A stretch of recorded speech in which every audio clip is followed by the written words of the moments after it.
¿Alguna vez has sentido que no tienes el control de tu vida? ¿Que las circunstancias te superan y todo parece demasiado grande para enfrentarlo? Yo lo sentí. Mi nombre es Esther, y si me permites contarte mi historia, te llevaré a un viaje lleno de giros inesperados, intrigas palaciegas y actos de fe que cambiaron el destino de todo un pueblo. Pero mi historia no es solo la de una joven huérfana que llegó a ser reina. Es la historia de cómo Dios, incluso en el silencio, trabaja de formas que no podemos imaginar. Así que ponte cómodo, porque esta es una historia que no olvidarás. Mi vida comenzó en medio de la adversidad. Nací en el exilio, lejos de la tierra de mis ancestros, en la ciudad de Susa, una de las grandes capitales del Imperio Persa.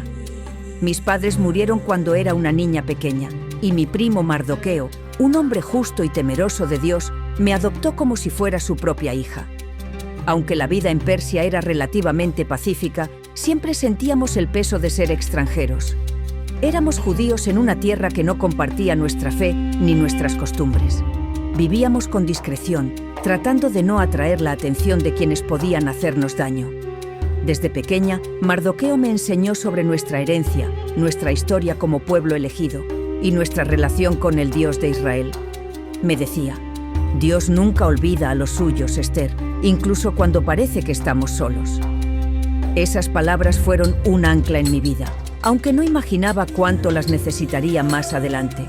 Mientras yo crecía en la humildad, en el palacio real se desataba una tormenta. El rey Asuero, un hombre conocido por su riqueza y poder, celebró un banquete que duró días. En medio de su embriaguez, ordenó que su reina, Vashti, apareciera ante sus invitados para mostrar su belleza. Vashti, con dignidad, se negó. Y aunque su decisión fue valiente, el rey no toleró lo que consideró una desobediencia pública. En un arranque de furia, desterró a Vashti, dejando vacante el trono junto a él. Para resolver esta crisis, los consejeros del rey sugirieron buscar a la joven más hermosa del imperio para que fuera la nueva reina. Así comenzó una búsqueda que se extendió por toda Persia y, contra toda lógica, llegó hasta mí. Cuando los emisarios del rey llegaron a nuestra comunidad y me eligieron para ser llevada al palacio, me sentí aterrada. ¿Por qué yo? No tenía riqueza, linaje ni posición. Solo era una huérfana cuidada por un primo amoroso. Antes de partir, Mardoqueo me dio un consejo que marcó toda mi estancia en el palacio. No reveles que eres judía, guarda tu identidad en secreto. Así que fui llevada al palacio, un lugar que parecía un sueño para algunos, pero para mí era un lugar de incertidumbre. El palacio era majestuoso. Paredes de mármol, fuentes de agua cristalina, jardines interminables y mesas siempre llenas de manjares. Pero no te dejes engañar. Detrás de todo ese lujo había una atmósfera de tensión constante. Nosotras, las jóvenes seleccionadas, fuimos sometidas a un riguroso proceso de preparación que duró un año entero. Sí, 12 meses de tratamientos de belleza, baños de aceites y perfumes exóticos.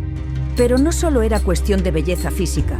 El comportamiento, la actitud, incluso la forma de hablar, eran evaluados meticulosamente.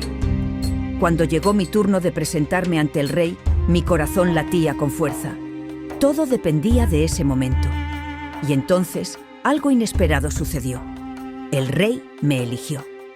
Yo, Esther, una joven judía en el exilio, me convertí en reina de Persia. A pesar de ser reina, mi vida en el palacio estaba llena de desafíos. Siempre debía recordar las palabras de Mardoqueo: no revelar mi origen judío. Era un secreto que llevaba conmigo todos los días. Fue durante este tiempo que Amán, uno de los ministros más influyentes del rey, comenzó a ascender en poder. Amán era un hombre arrogante y despiadado y exigía que todos se inclinaran ante él como muestra de respeto. Pero Mardoqueo, fiel a sus principios, se negó a inclinarse. Esta pequeña acción encendió una furia en Amán que se convirtió en un odio implacable hacia todos los judíos. En su ambición y crueldad, Amán convenció al rey de emitir un decreto que ordenaba la aniquilación de mi pueblo. Una fecha fue fijada. En un solo día, todos los judíos del imperio serían exterminados. Cuando Mardoqueo me envió un mensaje contándome lo que estaba sucediendo, mi corazón se llenó de terror. ¿Qué podía hacer yo? Aunque era la reina, ni siquiera yo podía acercarme al rey sin ser llamada. pues hacerlo sin su permiso significaba la muerte. Fue entonces cuando Mardoqueo me envió esas palabras que cambiaron todo. No creas que por estar en el palacio escaparás. Si callas ahora, el alivio y la liberación vendrán de otro lugar. Pero tú y la casa de tu padre perecerán. ¿Quién sabe si no has llegado al reino precisamente para un momento como este? Esas palabras resonaron en lo más profundo de mi ser. ¿Era posible que Dios me hubiera puesto aquí, en este lugar, para algo mucho más grande que yo misma?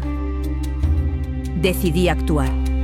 Antes de dar un solo paso, pedí a Mardoqueo que todos los judíos de Susa ayunaran y oraran por mí durante 3 días.